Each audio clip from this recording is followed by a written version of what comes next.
Hoje é um dia tão especial, não é mesmo? O Dia da Mulher. Amém? Cadê as mulheres aí? Amém! Parabéns a todas as mulheres, não só nesse dia, né, mas em todos os dias. E aí o meu marido falou que hoje é o Dia da Mulher, então a pastora que tinha que trazer uma palavra, não é mesmo? Bem propício. E eu gostaria de falar com vocês a respeito desse assunto mesmo, da mulher. Que ser nós somos, não é mesmo? Tão diferentes dos homens. Tão especiais. Amém?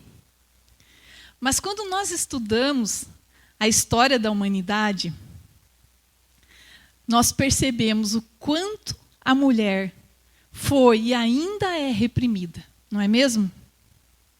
Injustiçada, simplesmente pelo fato de ser mulher. Que coisa terrível. E mesmo aquele chamado povo de Deus, do Antigo Testamento, costumava subjugá-la. Eu fico pensando, às vezes, na revolta que essas mulheres da antiguidade sentiam dentro delas. De serem tão injustiçadas, só por serem mulheres, por ter nascido mulheres. Mas também, ao meu ver, nenhum extremo é bom. Todo extremo, ele é danoso. Nós devemos buscar sempre o equilíbrio neste mundo. Tem uma frase que o pastor Juscelio do Mevan, eu gosto muito dele, e ele falou que me marcou muito. Ele disse assim que o contrário do errado nem sempre é o certo. Não é verdade? Então, o contrário do machismo, o que é? É o feminismo. Então, todo extremo não serve. Todo extremo tende a abusar. Amém? Então, assim como uma sociedade machista foi danosa à humanidade, esse oposto feminista, de igual maneira, será. Amém? Às vezes, nós mulheres presenciamos, talvez na nossa história, na nossa família, com antepassados, avós, ou mesmo pais, que dominaram nossas mães, avós, e as maltrataram. E acaba que essa geração acabou por pensar assim: em mim ninguém pisa. Em mim ninguém vai pisar. E se alguém tiver que pisar, vai ser eu. Melhor que seja eu que pise. E são assim que nascem as ideias feministas. De uma dor, de uma injustiça. Então, a pessoa acaba partindo para um outro extremo. Eu vou contar para vocês aqui que eu mesma já fui uma pessoa muito feminista. Eu creio que por talvez um medo do meu pai de que eu fosse judiada pelo marido ou dominada por ele de alguma forma, desde criança, ele colocou assim muito forte no meu coração. Ele sempre me dizia: filha, marido embaixo do chinelo. E aquilo ficou marcado. Aquilo virou um sofisma na minha mente. É uma verdade, se tornou uma verdade para mim. E quando eu fui morar com o Sandro, essa verdade começou a tomar forma, a ficar viva na prática. E graças a Deus que o Sandro nunca foi um homem machista. A dona Elza ensinou ele bem, né, dona Elza? Ele passava aspirador na casa, sempre foi colaborador, lavava a louça. Então, o Sandro é um exemplo mesmo. Amém? Ah.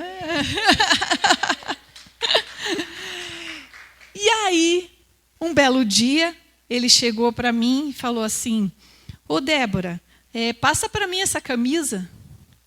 Aquilo parece que subiu assim, esquentou. Falei: o quê? Passe você? Não sou tua empregada? E aí começaram os conflitos. Por quê? Porque marido tinha que ser embaixo do chinelo. Era essa a minha verdade. E foi se passando o tempo, nós nos casamos, e o ápice foi quando nós demos os nomes no cartório, e eu falei para ele que eu não queria mudar meu nome. Não queria, essa coisa de colocar nome de marido não existia mais. E se ele quisesse, ele que mudasse o dele. Que eu não ia mudar meu nome. Eu nasci assim com esse nome e ia morrer com esse nome. Por que eu tinha que mudar nome? E eu fui até o fim. Fui lá no cartório, não mudei o nome. E isso matou, né, o coração do meu marido. Porque eu fui de um extremo para o outro. Eu fui extremista. E principalmente da maneira como que eu coloquei isso. Não foi algo natural. Foi algo realmente para mostrar que ele tinha que ficar embaixo do meu chinelo. Eu queria dominá-lo, de certa maneira. Essa é uma ideia feminista. E até onde essas ideias nos levam? Graças a Deus que eu conheci a Jesus mais profundamente. E então isso começou a mexer no meu coração. Porque antes de Jesus entrar no meu coração, toda vez que nós íamos a um casamento, sempre tinha cerimônia no civil antes, e o juiz de paz dizia: e agora, a partir de hoje, ela vai se chamar tal, tal, tal, e com o nome do marido, sobrenome do marido. E ele me dava aquela cutucada. E dizia assim: viu? Ela quis o nome do marido. Você não? E eu ficava brava. E já brigava com ele. Você sabia já desde o começo. Você sabia que ia ser assim. E aquilo virava uma briga. Todo casamento era um inferno. E quando eu me converti, nós entramos na justiça e mudamos o meu nome. Foi uma surpresa para ele, na verdade. Foi um pedido no juiz, através de um advogado querido nosso. E eles fizeram tudo isso, ele e a esposa, promovendo para que eu tivesse o meu sobrenome. E foi num dia, numa célula, né, que eu revelei para ele que agora eu me chamava Débora Natasha Pizzolo Guchinski Sloboda. Um nomezinho curto, né? E então foi muito emocionante. Ele chorou muito, ele nem sabia o que estava acontecendo. E foi muita emoção, né? Então Deus restaurou essa parte, né, que dava muitas brigas, e Deus restaurou em mim também esse sentimento de injustiça. E eu creio que talvez muitas mulheres têm esse sentimento de uma injustiça coletiva, uma injustiça histórica que nós carregamos, não é mesmo? De não querermos ser pisadas, de não querermos ser judiadas por causa de tantas histórias que ouvimos. Ontem mesmo eu ouvi a ministra Damares, né, falando que o Brasil é ainda um dos países onde mais morrem mulheres de violência doméstica. E isso doeu muito meu coração. Você imagine um dos países onde mais maridos ou companheiros matam esposas. Que coisa terrível, não é mesmo? E é por causa dessas histórias que muitas mulheres se rebelam e acabam indo para esse outro extremo. Mas essa não é a vontade do Pai. Amém? Existe um exemplo bíblico muito que se encaixa muito bem como uma mulher feminista na Bíblia, que é o de Jezabel. Eu creio que vocês já ouviram falar nessa mulher. Essa mulher se tornou uma rainha, ela casou com o rei Acabe. E esse rei foi um dos piores reis de Israel. Essa mulher completamente dominou e subjugou o marido dela. Eu vou passar rapidamente sobre essa história. Se você desejar saber mais sobre a história de Jezabel e Acabe, você pode ler em 1 Reis 16. Você encontra essa história lá.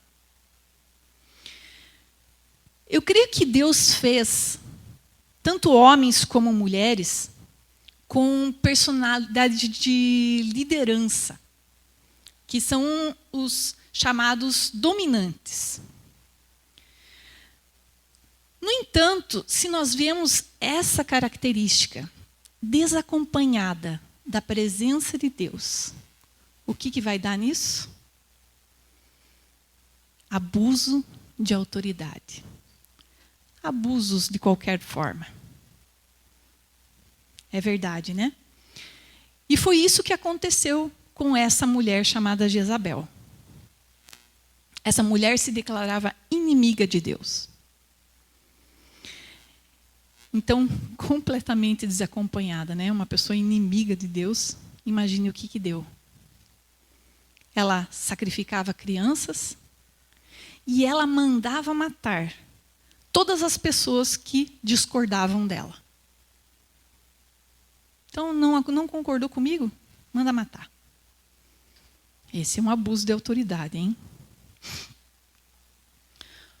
Por outro lado, quando essa característica de liderança é acompanhada com a presença de Deus, nós vemos grandes mulheres e grandes homens de Deus sendo levantados e sendo exemplo de vida para nós na história.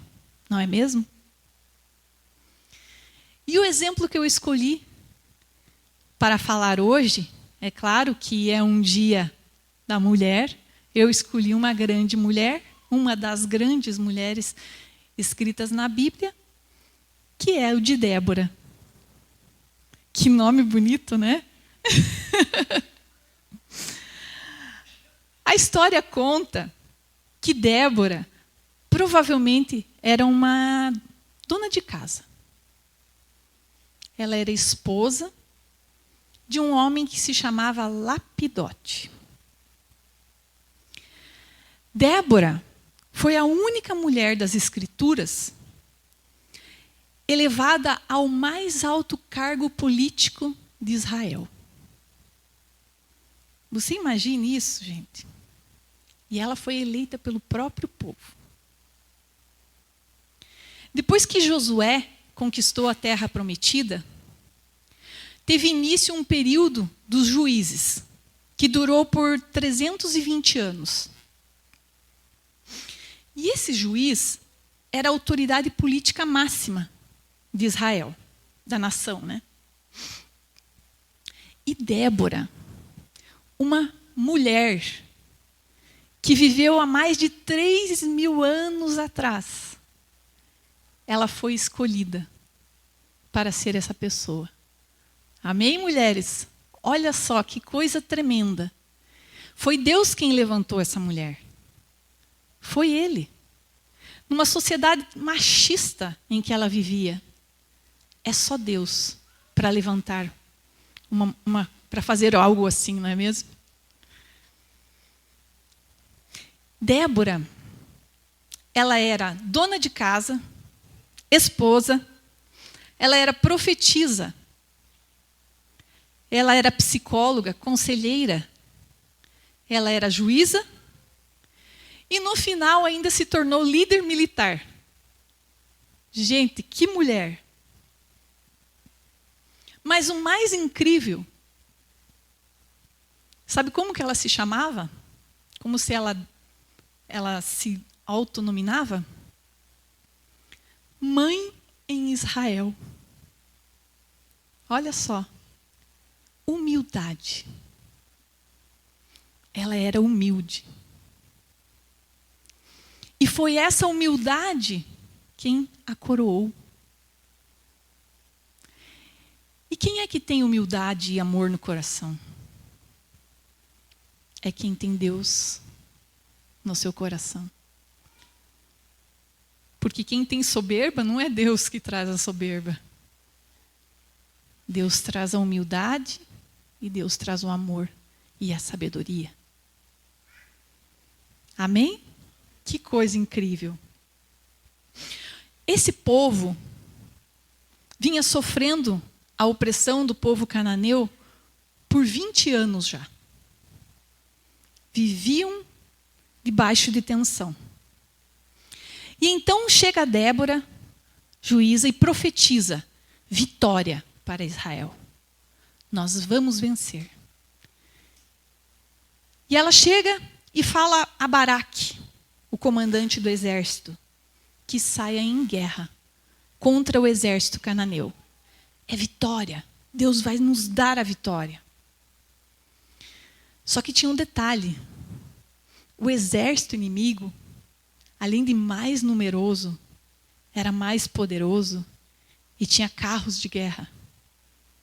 Então, realmente, era algo, aos olhos humanos, quase impossível.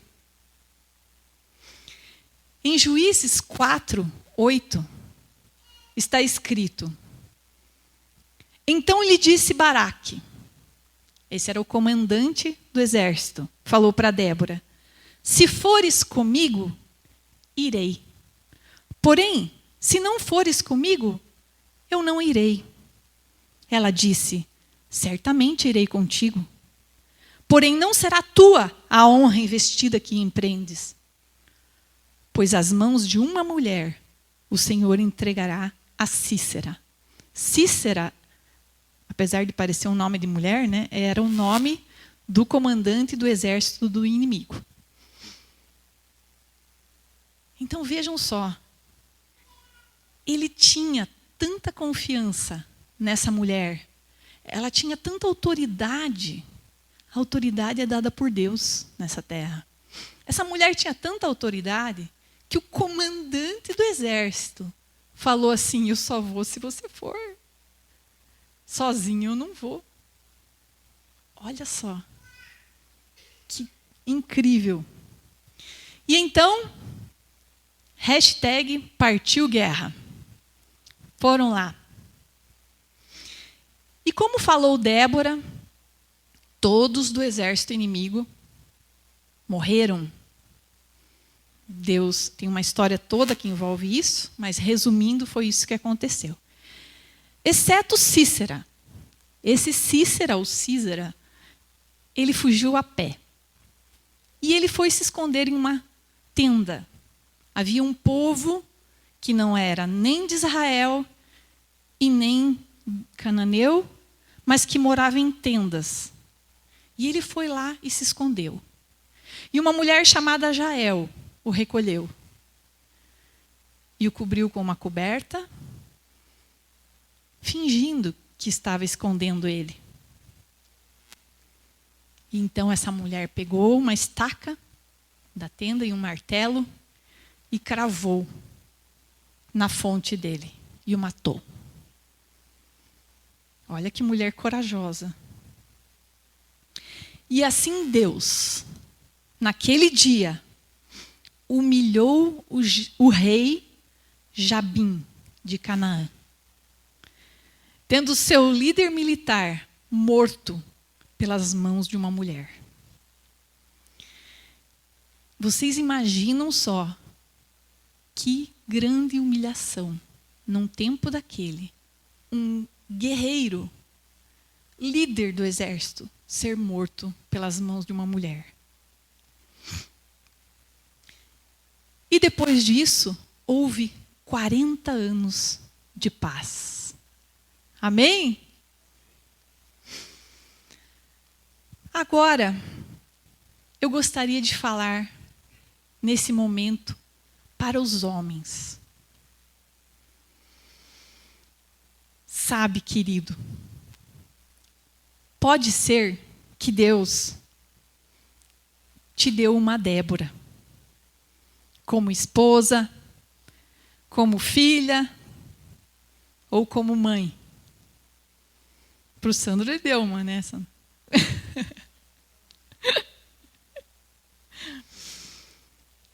Mas vocês entendem o que eu estou falando. Não tente matá-la. Se Lapidote, que era o esposo de Débora, tivesse ficado intimidado com a importância da sua esposa, o que teria acontecido com esse povo? O que teria sido desse povo?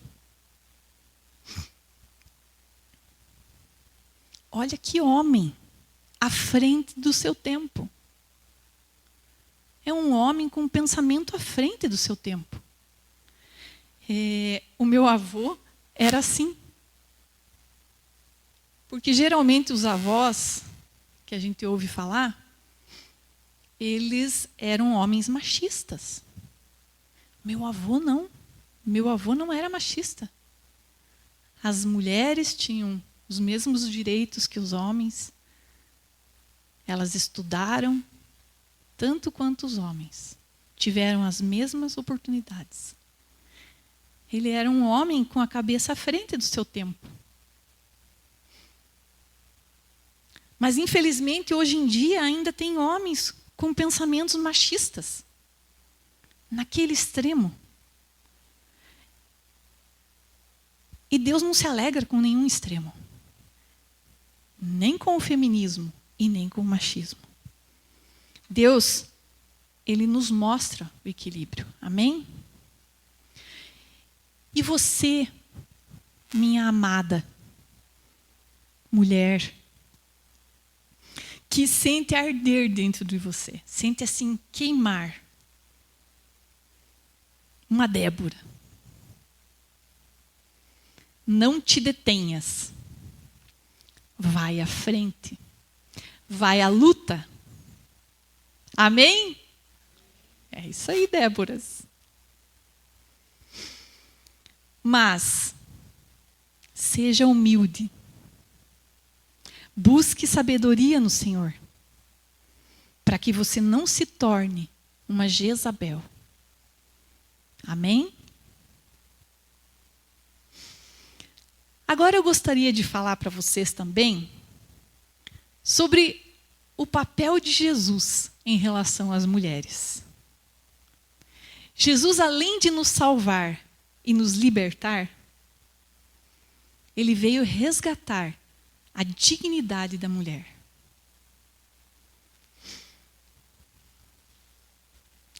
Naquele tempo, só o fato de você ter nascido mulher já não era fácil.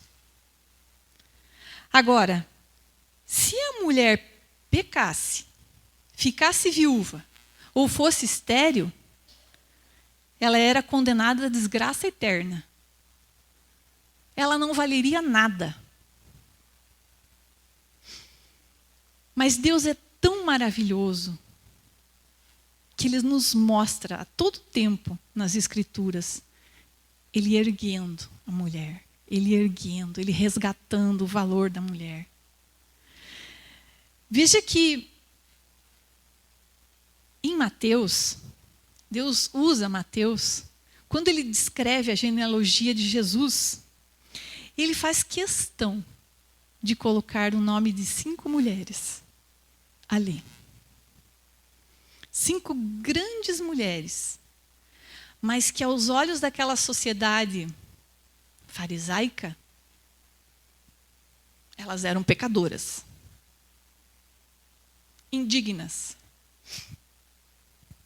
Abrindo um parênteses aqui, quando se escrevia a genealogia de alguém, algo que era muito importante nessa cultura, jamais eles citavam o nome de uma mulher. E aqui foram citados o nome de 5 mulheres que foram antecessoras de Cristo. E vejam só quais mulheres que ele colocou. Tamar. Tamar teve um filho com o seu sogro. Ela o enganou e engravidou dele. Raabe foi uma prostituta. Rute era viúva e moabita. Os moabitas foram o povo gerado do incesto de Ló com uma das suas filhas. Batseba, adúltera.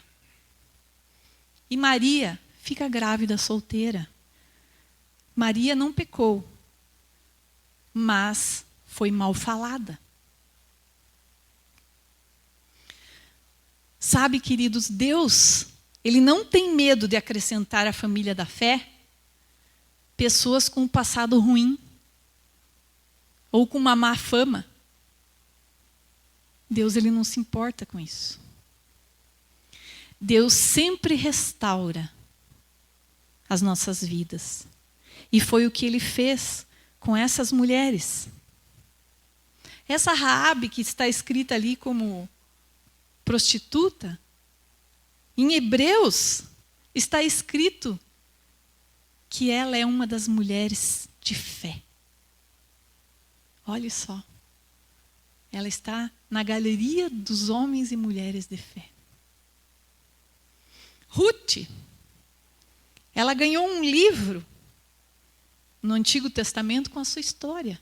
E todos hoje leem a história de Rute. Rute foi a avó do rei Davi. Olha que honra. Batseba casou-se com o rei Davi e foi mãe do rei Salomão. E Maria foi considerada a mulher mais agraciada de todos os tempos, porque foi a escolhida para ser a mãe do nosso Salvador, de Cristo. Amém? Jesus restaurou o valor da mulher. Jesus restaurou também o sacerdócio da mulher. Vocês lembram da história da mulher samaritana? Jesus conversou com ela, coisa que os homens não faziam com mulheres, porque mulheres estavam abaixo. Jesus conversou com ela. Jesus converteu o coração dessa mulher. E Ele a enviou para falar do seu amor. E ela converteu uma cidade. Isso não é sacerdócio? Muitas mulheres andavam com Jesus e com os apóstolos. Auxiliavam em todas as coisas. As mulheres eram atuantes no ministério. Ajudavam com bens também. Jesus, Ele defendeu aquela adúltera que ia ser apedrejada. Ele foi lá e falou: quem não tiver pecado nenhum, que atire a primeira pedra. Era fácil, né?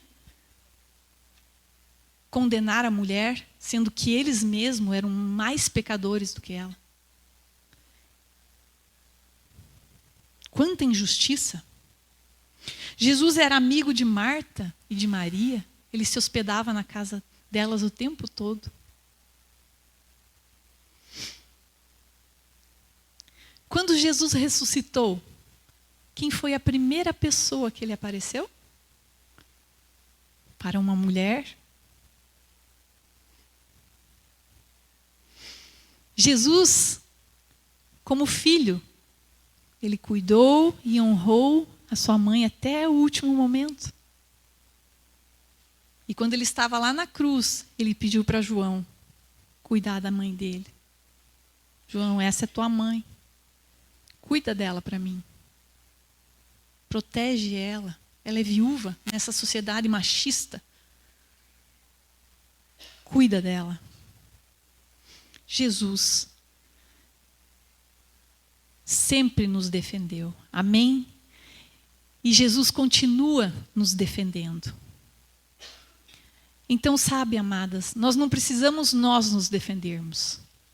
Nós temos um advogado junto ao Pai, justo e fiel, para nos defender. Amém?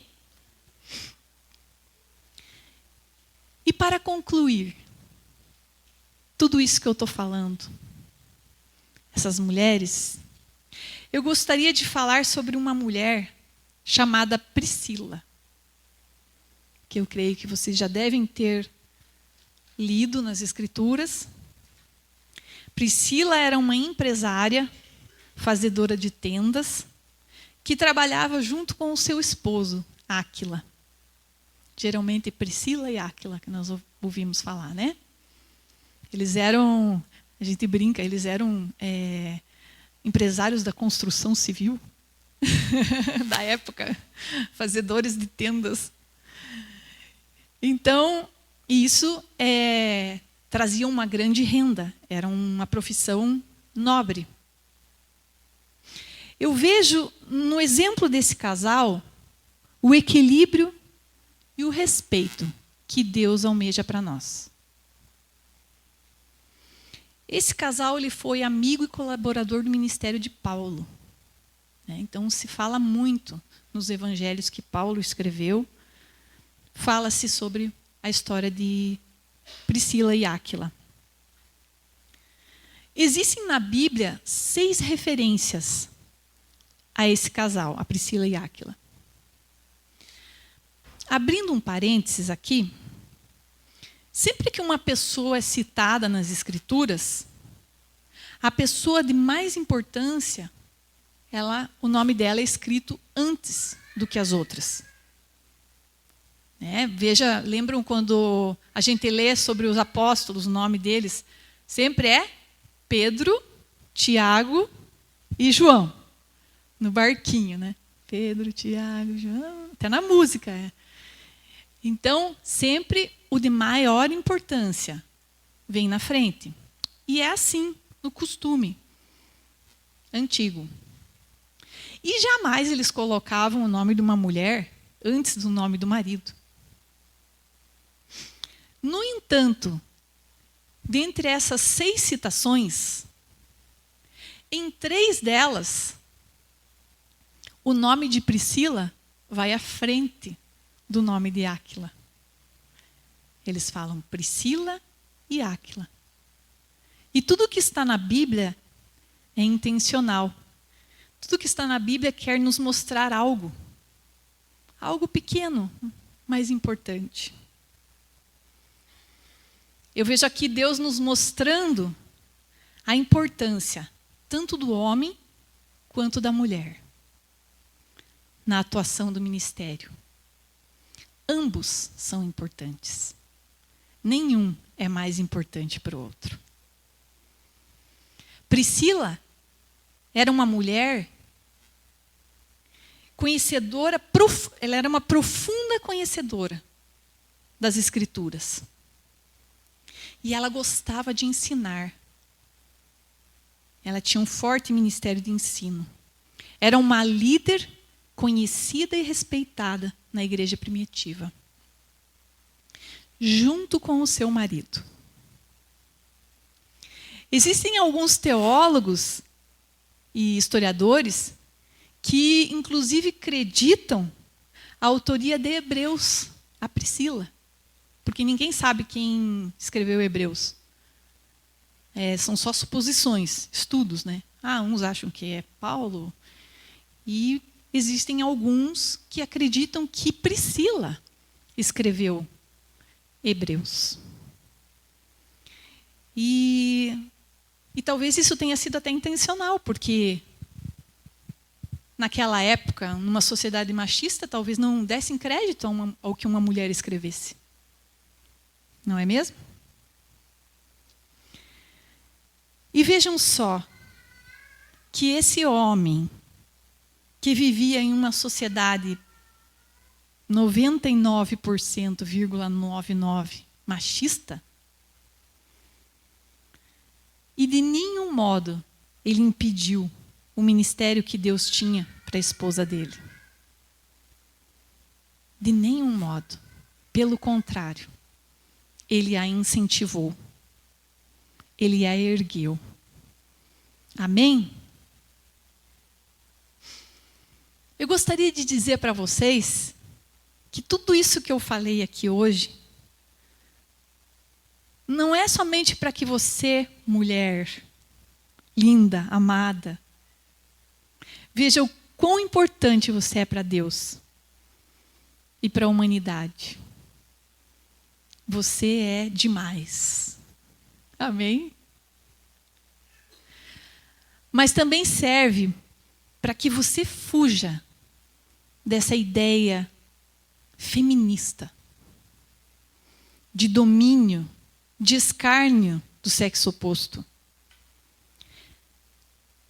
Porque quando somos feministas, como mães ou esposas, nós criamos maridos bananas e filhos bananas. E isso é muito sério. Por isso precisamos muito da orientação do Pai, da sabedoria dele. Essas palavras também são para você, homem, para que se afaste também desse extremo machista, que denigre a mulher, que a trata como um ser inferior, com grosserias, com desrespeito. Sua esposa, sua mãe, sua filha é um ser especial. E quando ela é bem tratada, vai te corresponder com todo o amor e com todo o respeito.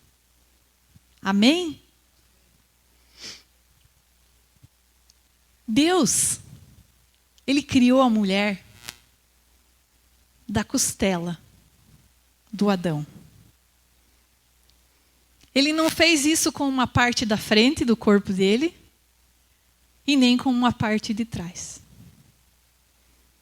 Eu creio que é para que ficasse claro que desde o início Deus nos fez para que vivêssemos lado a lado, em respeito, em amor e em admiração, um pelo outro. Amém? E que Deus abençoe a vida de vocês, mulheres, nesse dia. Que Deus conceda sabedoria que vem dele, para que você possa guiar a sua vida, a sua família, os seus filhos. Que você possa ser feliz e plena. Nós começamos com uma brincadeira, né, Ellen? Foi a Ellen que batizou o nome. Nós temos um anseio de criar um ministério de mulheres aqui. E nós chamamos ele de plenas, né? Porque é o que nós queremos ser, plenas no Senhor. Amém? E que Deus abençoe sua vida. Olá, queridos. Obrigada por assistir o nosso vídeo. Deixa o seu like, se inscreve no nosso canal e que Deus abençoe a sua vida. Vem ser igreja com a gente.